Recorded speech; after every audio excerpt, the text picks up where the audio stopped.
اللہ جل جلالہ عم نوالہ اور اس کا احسان اور اس کا فضل ہے کہ اللہ تبارک و تعالی نے دنیا میں زندگی گزارنے کے لیے ہمیں ایک پورا اور مکمل سال عطا فرمایا۔ گزشتہ شب برات کے موقع پر کتنے ایسے احباب جو ہمارے درمیان تھے لیکن آج وہ ہمارے درمیان میں نہیں ہیں۔ اللہ تعالیٰ نے ہمیں زندہ رکھا ہے، زندگی اللہ نے عطا فرمائی ہے، تو اس پر ہمیں اللہ کا شکر ادا کرنا چاہیے۔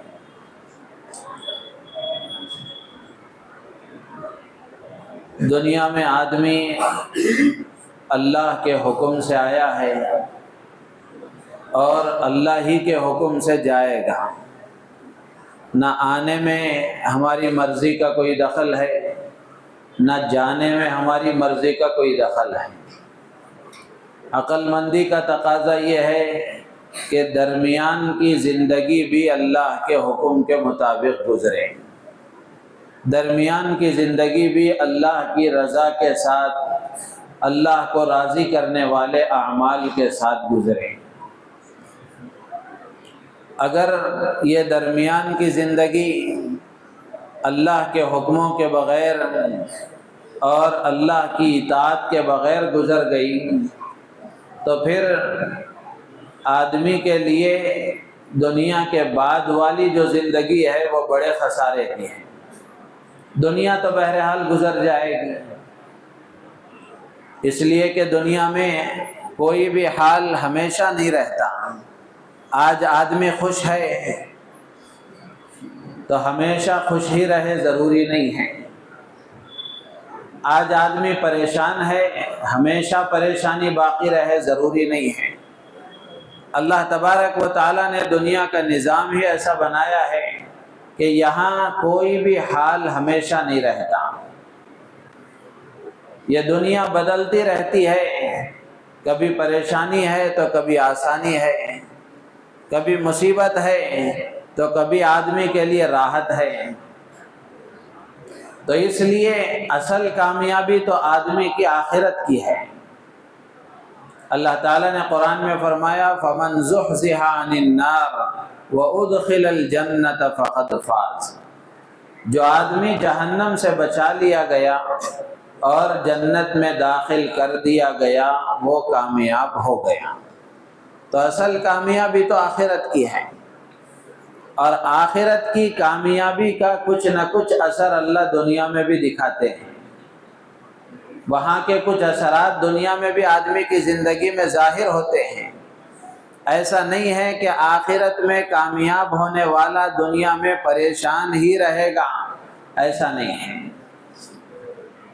ظاہر سی بات ہے جو اللہ کا نافرمان ہے، جب اللہ تعالیٰ اسے اپنی نعمتیں دے رہے ہیں، اسے چین و سکون دے رہے ہیں، تو اپنے ماننے والے فرما بردار بندے کو اللہ تعالیٰ مصیبتوں میں کیوں رکھیں گے؟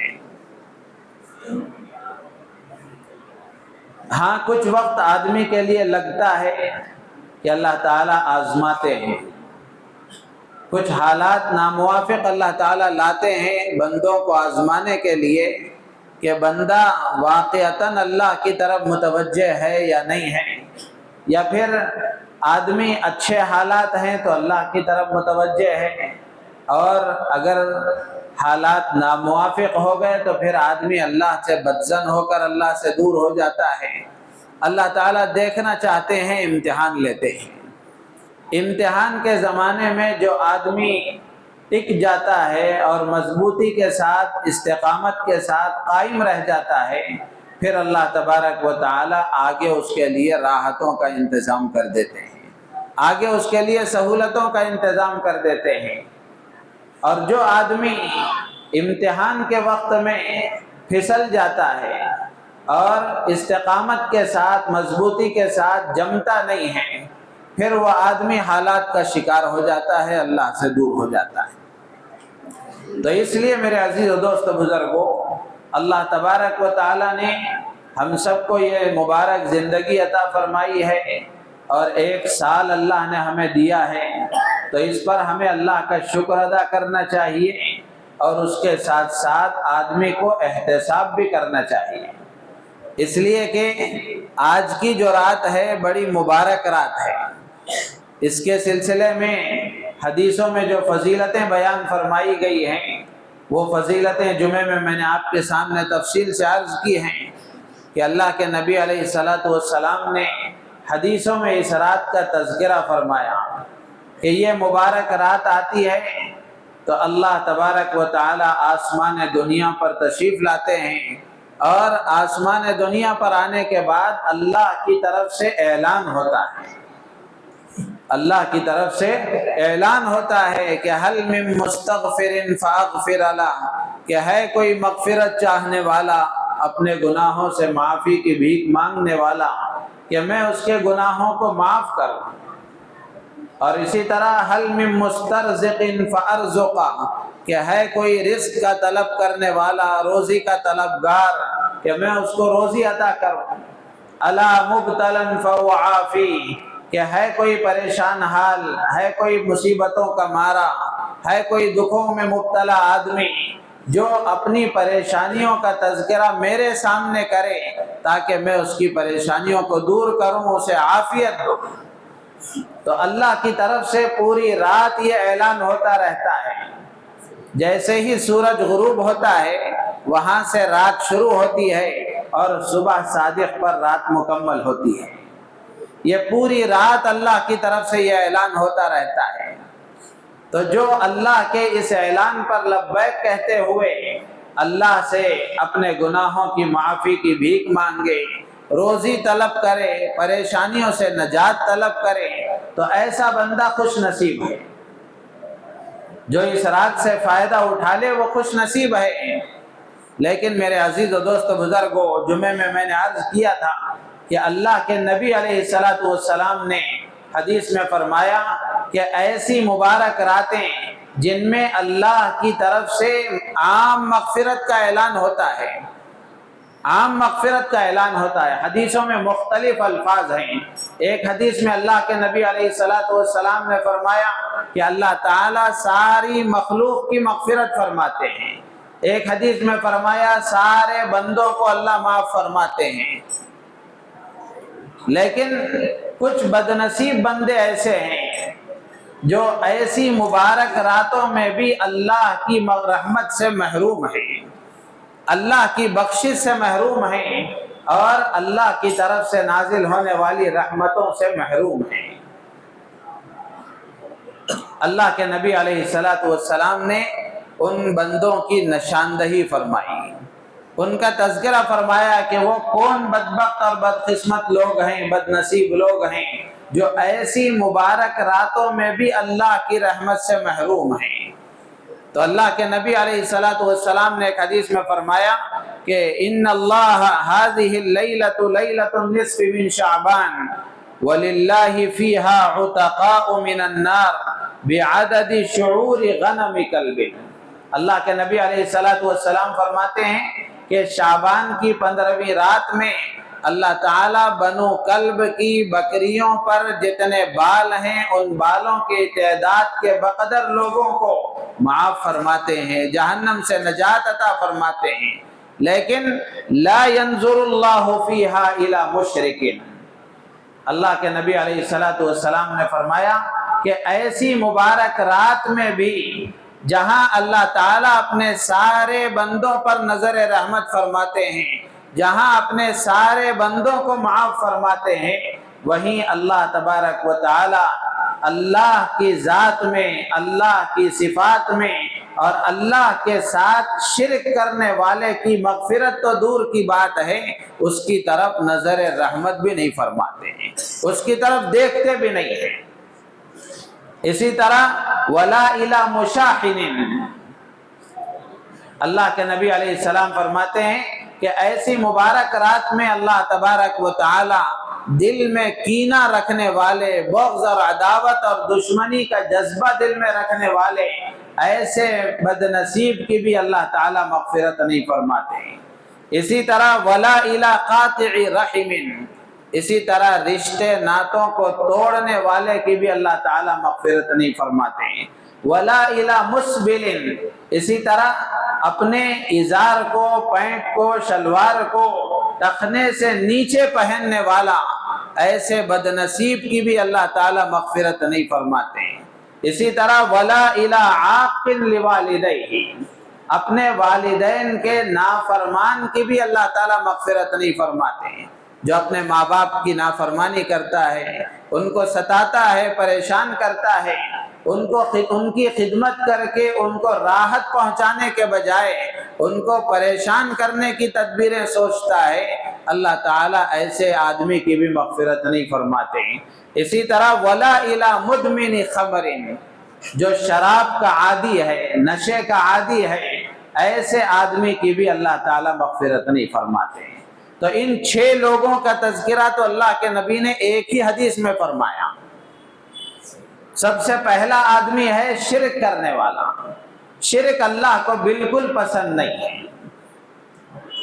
آدمی کتنا ہی بڑا گناہ کیوں نہ کر لے، اللہ تبارک و تعالی نے قرآن میں فرمایا ان اللہ لا یغفر ان یشرک بہ ویغفر ما دون ذلک لمن یشاء، کہ اگر آدمی شرک کے علاوہ جو بھی گناہ کرے گا اللہ تبارک و تعالی چاہیں گے تو اپنے فضل سے معاف فرما دیں گے، لیکن آدمی شرک اللہ کے ساتھ، شرک اللہ کی ذات میں، شرک اللہ کی صفات میں، اگر اللہ کے ساتھ شرک کرے گا اور زندگی بھر اسی پر قائم رہ کر اسی پر مرے گا، اللہ تعالیٰ شرک کے گناہ کو معاف نہیں فرمائیں گے۔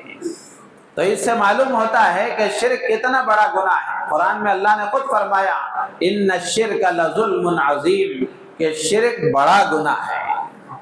شرک کی الگ الگ قسمیں ہیں، کسی موقع پر تفصیل سے میں نے عرض کیا تھا۔ ایک ہے شرک فی العبادات۔ شرک فی العبادات کا مطلب یہ ہے کہ اللہ نے اپنی بڑائی اور تعظیم کے لیے جو اعمال اپنے لیے رکھے ہیں، جیسے نماز ہے، سجدہ ہے، روزہ ہے، یہ اللہ کے لیے کیا جاتا ہے۔ نماز اللہ کے لیے پڑھی جاتی ہے، یہ ماتھا اور یہ پیشانی یہ صرف اللہ کے سامنے جھکتی ہے، سجدہ صرف اللہ کے لیے کیا جاتا ہے، روزہ اللہ کے لیے رکھا جاتا ہے۔ تو ایسے کام آدمی اللہ کے علاوہ کسی اور کے لیے کرے، یہ شرک فی العبادات کہلاتا ہے۔ اسی طرح شرک فی القدرت والتصرف ہے، یعنی اللہ کی قدرت میں ساری چیزیں اللہ ہی کی قدرت میں ہیں، کوئی چیز اللہ کی قدرت سے باہر نہیں ہے۔ آدمی اللہ کے ساتھ کسی اور کو بھی اللہ کی قدرت میں تسلیم کر لے، جیسے مثال کے طور پر صحت دینے والی ذات اللہ کی ہے، بیماری اللہ کی طرف سے آتی ہے، اولاد اللہ دیتے ہیں، روزی اللہ کی طرف سے آتی ہے، تو یہ ساری چیزیں اللہ ہی کی قدرت میں ہیں۔ اگر کوئی آدمی یہ سمجھے کہ اولاد فلاں اور بھی دے سکتا ہے، اس کے پاس جائیں گے تو اولاد مل جائے گی، اس کے پاس جائیں گے تو اولاد مل جائے گی، اس کے لیے آدمی مختلف در کی ٹھوکریں کھاتا ہے اور ادھر ادھر کے چکر کاٹتا ہے، یہ سمجھ کر کے اولاد یہ بھی دینے والے ہیں، اولاد ان کی طرف سے بھی ملتی ہے، اولاد دینے کی طاقت اللہ کے علاوہ یہ بھی رکھتے ہیں۔ یہ عقیدہ اگر آدمی رکھتا ہے تو یہ اللہ کے ساتھ شرک کہلائے گا، اور یہ شرک فی القدرت والتصرف ہے۔ اسی طرح شرک فی العلم ہے کہ اللہ تبارک و تعالیٰ کا جو علم ہے وہ ساری چیزوں کو محیط ہے، کوئی چیز اللہ کے علم سے باہر نہیں ہے۔ دنیا میں جو کچھ ہو رہا ہے، جو کچھ ہوا ہے اور آئندہ جو کچھ ہوگا، یہ سب کا سب اللہ کے علم میں ہے۔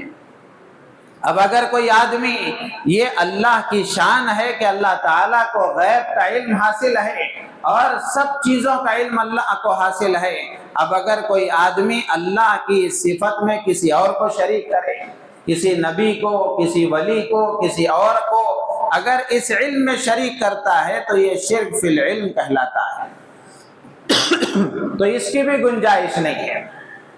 تو اس طرح اللہ کی ذات میں شرک کرنا اور اللہ کی صفات میں شرک کرنا یہ اللہ کو بالکل پسند نہیں ہے۔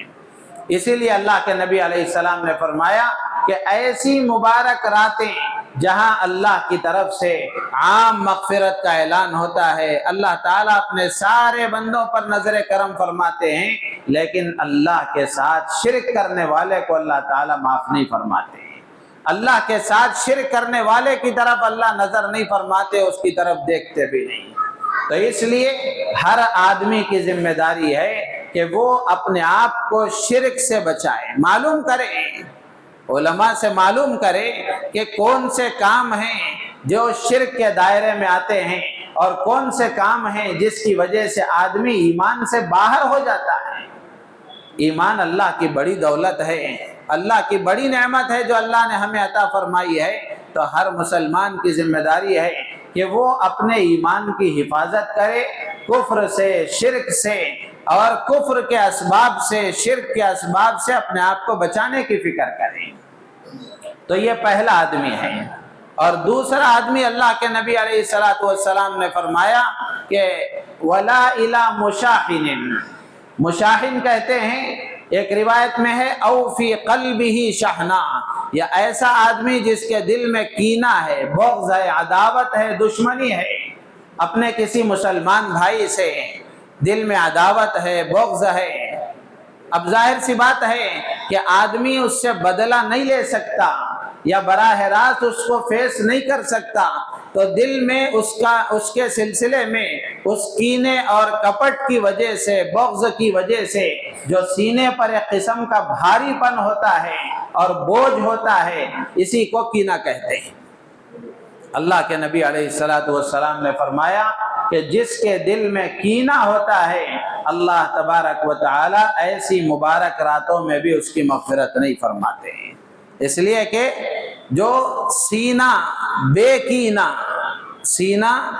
کینہ اللہ کی رحمت کا خزینہ ہوتا ہے، یعنی جس سینے میں کسی کے لیے غلط جذبات نہیں ہوتے، کسی کے لیے نفرت کے جذبات نہیں ہوتے، کسی کے لیے عداوت اور بغض نہیں ہوتا، ایسا سینہ ہی اللہ کی رحمت کا خزانہ ہوتا ہے۔ ایسے دل پر ہی اللہ کی رحمت اترتی ہے جس دل میں نفرت ہو، عداوت ہو، کینہ ہو، کپٹ ہو، بغض ہو، ایسے گندے برتن میں اللہ تعالیٰ اپنی رحمت نہیں ڈالتے ہیں۔ میرے عزیز و دوست بزرگوں، بڑا خطرناک گناہ ہے کینہ۔ ایک طرف تو آدمی کو اندر سے تڑپاتا اور جلاتا رہتا ہے، اور دوسری طرف سے آدمی کی نیکیوں کو بھی کھاتا رہتا ہے، آدمی کی نیکیوں کو بھی ضائع کرتا رہتا ہے۔ حضرت شیخ رحمۃ اللہ علیہ فرماتے تھے کہ اپنے آپ کو اللہ کی رحمتوں اور مغفرتوں سے محروم کر کے، اپنے مسلمان بھائیوں سے کینہ اور بغض اپنے دلوں میں رکھ کر کے ہم نے کیا حاصل کر لیا؟ ہم نے کیا حاصل کر لیا ہے؟ 4 دن کی دنیا ہے، یہ سانسیں کب بند ہو جائیں گی، یہ ظاہر کی آنکھیں کب بند ہو جائیں گی، اور کب یہ روب و دبدبہ ختم ہو جائے گا، اور کب یہ جسم کی سانسیں رک جائیں گی، کوئی نہیں جانتا۔ زندگی کی شام کس گلی میں، کس حال میں ہو جائے گی، کوئی نہیں جانتا۔ تو پھر آدمی کو کیا حق بنتا ہے کہ وہ اپنے دل میں کسی کے لیے کینہ رکھے؟ اور کچھ نہ ہو تو اس کینے کی وجہ سے اتنی بات تو ہے کہ آدمی اللہ کی رحمت سے محروم ہو جاتا ہے، اللہ کی مغفرت سے محروم ہو جاتا ہے، اللہ کی برکتوں سے محروم ہو جاتا ہے۔ اسی لیے اللہ کے نبی علیہ السلام نے ارشاد فرمایا لا تباغضوا ولا تحاسدوا ولا تدابروا ولا تقاطعوا وكونوا عباد اللہ اخوانا۔ اللہ کے نبی علیہ السلام نے فرمایا آپس میں ایک دوسرے سے بغض مت رکھو، ایک دوسرے کو پیٹھ مت دکھاؤ، ایک دوسرے سے حسد نہ کرو، اور ایک دوسرے سے بات چیت بند نہ کرو۔ وَكُونُوا عِبَادَ اللَّهِ إِخْوَانًا، اللہ کے نبی نے فرمایا کہ اللہ کے بندے بن کر رہو، آپس کے بھائی بھائی بن کر رہو، آپس کے بھائی بھائی بن کر رہو۔ ایک دوسرے کے لیے محبت کے جذبات، ہمدردی کے جذبات، خیر خواہی کے جذبات ہونے چاہیے۔ یہ شریعت کا تقاضا بھی ہے، فطرت کا تقاضا بھی ہے، اور انسانیت کا تقاضا بھی ہے۔ اللہ کے نبی علیہ السلام نے ایک حدیث میں ارشاد فرمایا کہ 3 قسم کے گناہ ہیں جس آدمی میں نہیں ہوتے، اللہ تعالیٰ ایسے آدمی کی مغفرت فرماتے ہیں، اس کو جنت میں داخل عطا فرماتے ہیں۔ ان میں سے ایک ہے کہ آدمی اپنے کسی مسلمان بھائی سے کینہ نہ رکھے۔ حضرت عبداللہ ابن عباس رضی اللہ تعالیٰ عنہما فرماتے ہیں کہ کینہ اور چغل خوری یہ 2 چیزیں ہیں جو آدمی کو جہنم میں لے جانے والی ہیں، اور کسی مسلمان اور ایمان والے کے اندر یہ 2 چیزیں جمع نہیں ہو سکتی۔ یعنی جس آدمی کے اندر یہ ہوں گی وہ گویا اپنے ایمان سے باہر ہونے کے قریب ہو رہا ہے، اپنے ایمان کے تقاضوں کو پورا نہیں کر رہا ہے، اور جس کے اندر یہ نہیں ہے اس کا مطلب یہ ہے کہ اس کا ایمان کامل ہے، تو اس لیے میرے عزیز و دوستو بزرگوں، اپنے آپ کو، اپنے دل کو پاک و صاف رکھنا، ہر ایک کی طرف سے اپنے دل کو پاک و صاف رکھنا انتہائی ضروری ہے کہ ہمارا دل پاک ہو، صاف ہو، کسی کے لیے غلط جذبات نہ ہو۔ یہ 2 چیزیں ہی ایسی ہیں جو خاندانوں کو آپس میں لڑا دیتی ہیں، گھروں کو اجاڑ دیتی ہیں، آپس کے اتحاد کو ختم کر دیتی ہیں۔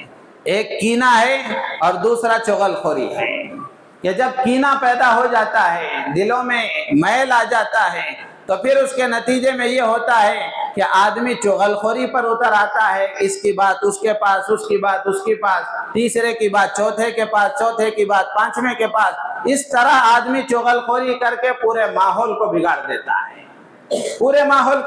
امام غزالی رحمۃ اللہ علیہ نے تو یہاں تک لکھا ہے کہ کینہ جو ہے 8 یا 10 گناہوں کا ذریعہ بنتا ہے، 8 یا 10 گناہوں کا ذریعہ بنتا ہے۔ امام غزالی رحمۃ اللہ علیہ نے بڑی تفصیل کے ساتھ اس کو لکھا ہے، حکیم الامت کہلاتے ہیں امام غزالی رحمۃ اللہ علیہ، ان کی کتاب ہے احیاء العلوم، اس میں ساری بیماریاں بھی لکھی ہیں اور ساری بیماریوں کا علاج بھی لکھا ہے۔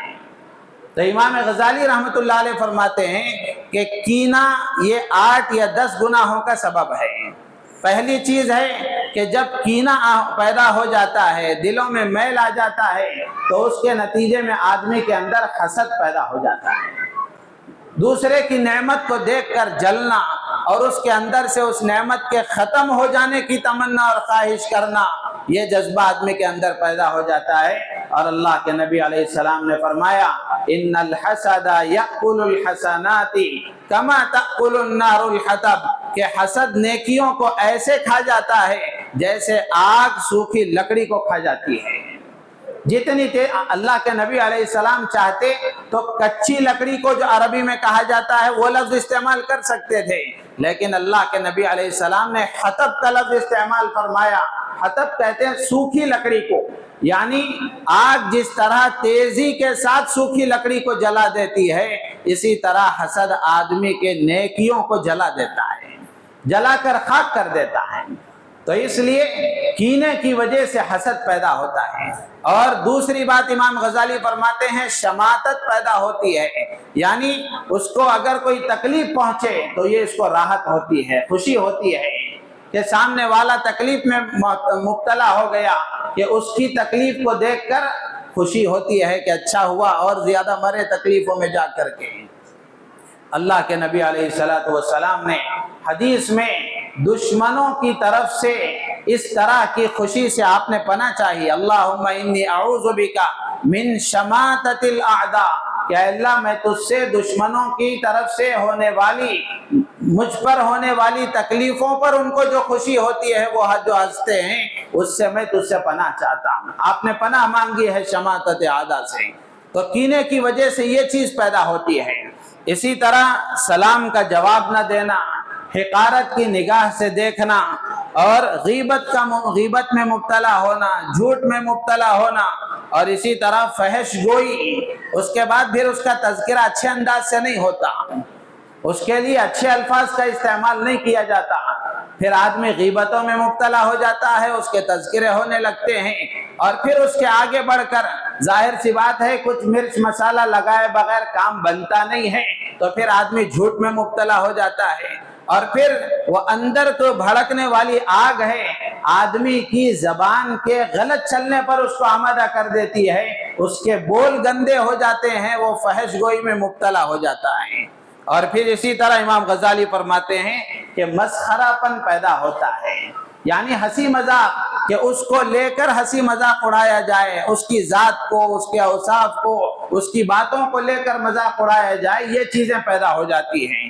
اور اسی طرح موقع پاتے ہی اس کو ستانا، تکلیف دینا، یہ پیدا ہو جاتا ہے۔ اور اسی طرح اس کے حقوق ادا نہ کرنا، یہ چیزیں کینے کی وجہ سے پیدا ہو جاتی ہیں۔ اور اللہ کے نبی علیہ السلام نے بڑی سختی کے ساتھ فرمایا کہ جس آدمی کے اندر کینہ ہوگا اللہ تعالیٰ اس کی طرف نظر رحمت نہیں فرمائیں گے۔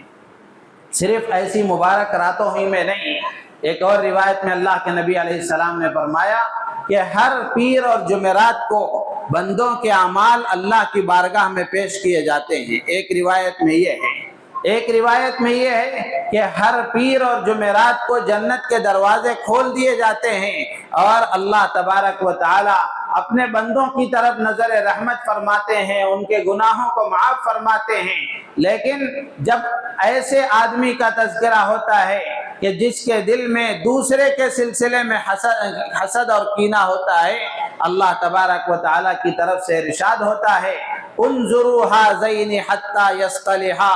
3 مرتبہ اللہ کے نبی علیہ السلام نے فرمایا، اللہ کی طرف سے ارشاد ہوتا ہے کہ ان کو چھوڑ دو، جب تک یہ آپس میں صلح نہ کر لیں اس وقت تک ان کا کوئی معاملہ نہیں۔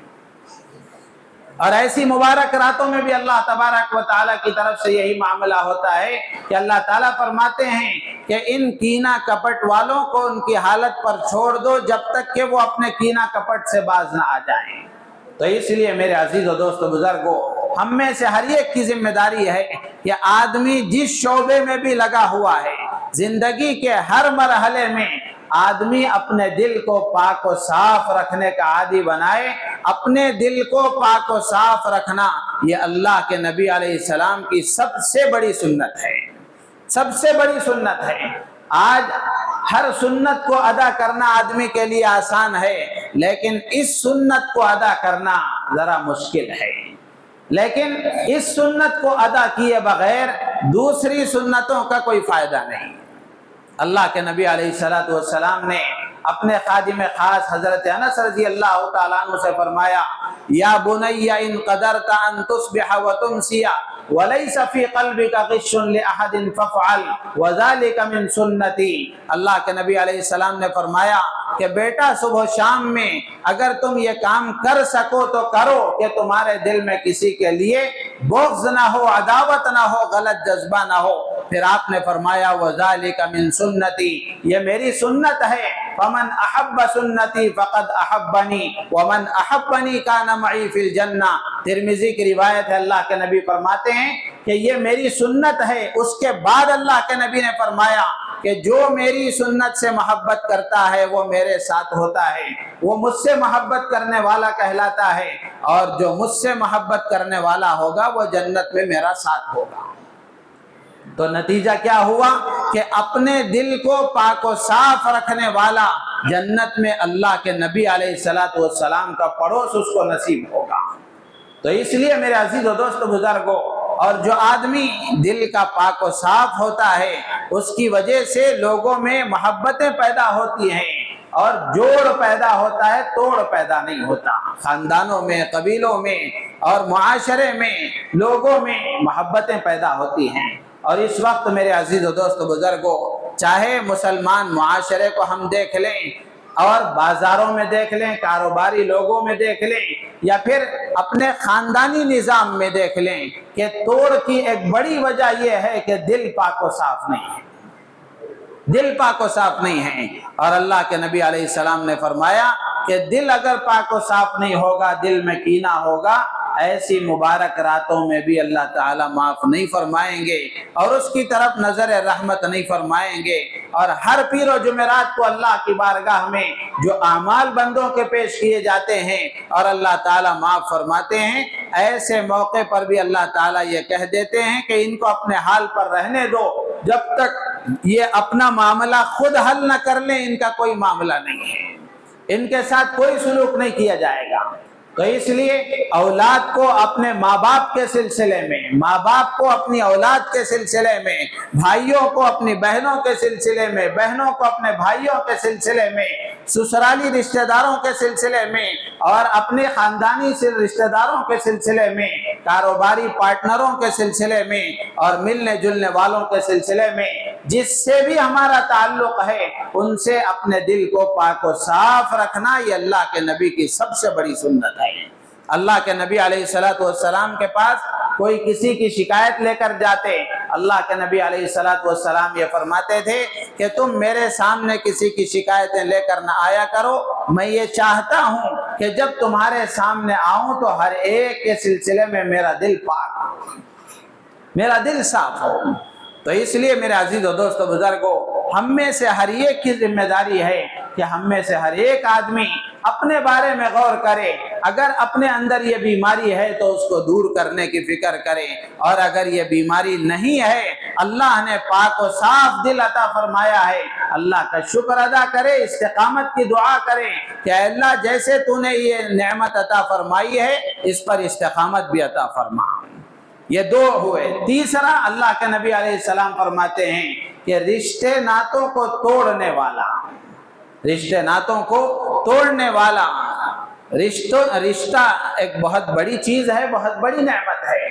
رشتہ داروں کے حقوق کو ادا کرنا اور رشتوں کو جوڑنے اور نبھانے کی فکر کرنا، یہ بہت بڑی عبادت ہے، بہت بڑی عبادت ہے۔ اللہ کو جوڑ پسند ہے، توڑ پسند نہیں ہے۔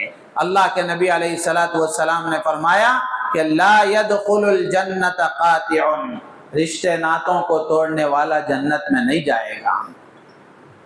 قرآن کی ایک آیت میں اللہ فرماتے ہیں فَهَلْ عَسَيْتُمْ إِن تَوَلَّيْتُمْ أَن تُفْسِدُوا فِي الْأَرْضِ وَتُقَطِّعُوا أَرْحَامَكُمْ أُولَئِكَ الَّذِينَ لَعَنَهُمُ اللَّهُ فَأَصَمَّهُمْ وَأَعْمَى أَبْصَارَهُمْ۔ اللہ فرماتے ہیں کہ اگر تم کو حکومت دے دی جائے، منصب دے دیا جائے، اقتدار دے دیا جائے تو تم زمین میں فساد پھیلاؤ گے، رشتے ناتوں کو توڑو گے۔ اللہ فرماتے ہیں کہ یہی وہ لوگ ہیں زمین میں فساد مچانے والے، زمین میں فتنہ پھیلانے والے اور رشتے ناتوں کو توڑنے والے۔ اللہ فرماتے ہیں اولئک الذین لعنہم اللہ، ایسے لوگوں پر اللہ کی لعنت ہے، ایسے لوگ اللہ کی رحمت سے دور ہیں۔ فَأَصَمَّهُمْ وَأَعْمَى أَبْصَارَهُمْ، اللہ نے ان کو بہرا اور اندھا بنا دیا۔ تو میرے عزیز و دوست و بزرگوں، رشتے ناتوں کا توڑ اللہ کو پسند نہیں ہے، تو اس لیے توڑ سے اپنے آپ کو بچانا ضروری ہے۔ رشتوں کو نبھانے کی فکر کرنا، رشتوں کو نبھانے کی کوشش کرنا، یہ انتہائی ضروری ہے۔ اس لیے رشتہ داروں کے حقوق کے سلسلے میں علماء نے بڑی تفصیلات لکھی ہیں، اسی موقع پر تفصیل سے عرض کریں گے۔ اس وقت میں اتنا ہی مختصر کافی ہے کہ رشتے ناتوں کو جوڑنے کی فکر کریں۔ ہر آدمی اگر یہ کوشش کرے گا کہ میری وجہ سے توڑ نہ ہو، میری وجہ سے توڑ نہ ہو، میں جوڑ کا سبب بنوں، جوڑنے والا بنوں، نبھانے والا بنوں۔ اگر عورتیں اس کی فکر کر لیں، مرد اس کی فکر کر لیں، شوہر اس کی کوشش کرے، بیوی اس کی کوشش کرے، ماں باپ اس کی کوشش کریں، ساس سسر اس کی کوشش کریں، نند بھاوج اس کی کوشش کریں، ہر ایک کی طرف سے یہ جذبہ ہو کہ میں جوڑ کا سبب بنوں، توڑ کا سبب نہ بنوں، تو آپ خود اندازہ لگائیں کیسا محبت بھرا ماحول ہوگا۔ تو اس لیے رشتے ناتوں کا جوڑنا انتہائی ضروری ہے۔ اللہ کے نبی علیہ السلام نے فرمایا کہ جو رشتے ناتوں کو توڑنے والا ہے، اللہ تعالیٰ ایسی مبارک راتوں میں بھی ان کو معاف نہیں کریں گے۔ اسی طرح ایک آدمی، اللہ کے نبی علیہ السلام فرماتے ہیں وَلَا إِلَى مُسْبِلٍ، ٹخنے سے نیچے کپڑا پہننے والا، اپنے پینٹ کو، پاجامے کو، لنگی کو، جو بھی پہنے آدمی، اس کو ٹخنے سے نیچے پہننے والا، اس کو گناہ بے لذت کہتے ہیں۔ ٹخنے سے نیچے کپڑا پہننے میں کیا مزہ آتا ہے، کیا ملتا ہے؟ کیا اس میں سیلری بڑھ جاتی ہے، یا آدمی کا قد بڑھ جاتا ہے، یا آدمی کی عزت بڑھ جاتی ہے؟ کیا ہوتا ہے؟ کچھ بھی نہیں ہوتا۔ لیکن دیکھا دیکھی، غیروں کی نقالی میں اتنا آدمی ڈوب گیا ہے، اور ہمارا معاشرہ اتنا ڈوب گیا ہے کہ جوان تو جوان، بوڑھوں کو بھی توفیق نہیں ہے اوپر پہننے کی،